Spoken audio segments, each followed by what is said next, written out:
Maayong buntag. So amo tambalan amo ero. So ako lang tapan akong dagway kay wa ko hilamos kay way agas amo so ani akong itambal sa akong ero.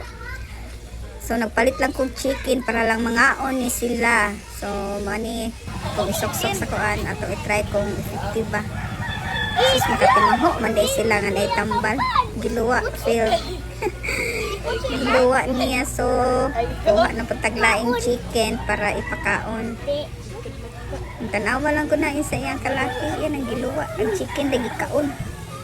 Mag-atang na ba dahil may chicken?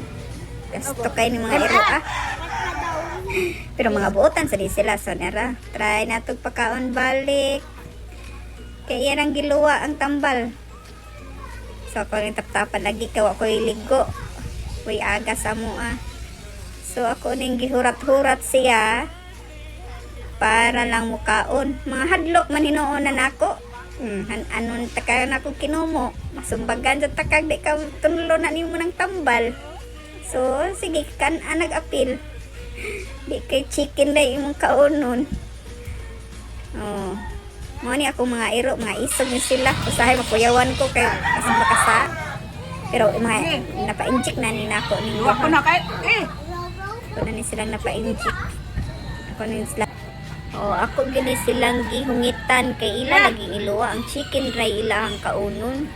Maro-maro mga iro ako. Mao na to. Bye-bye.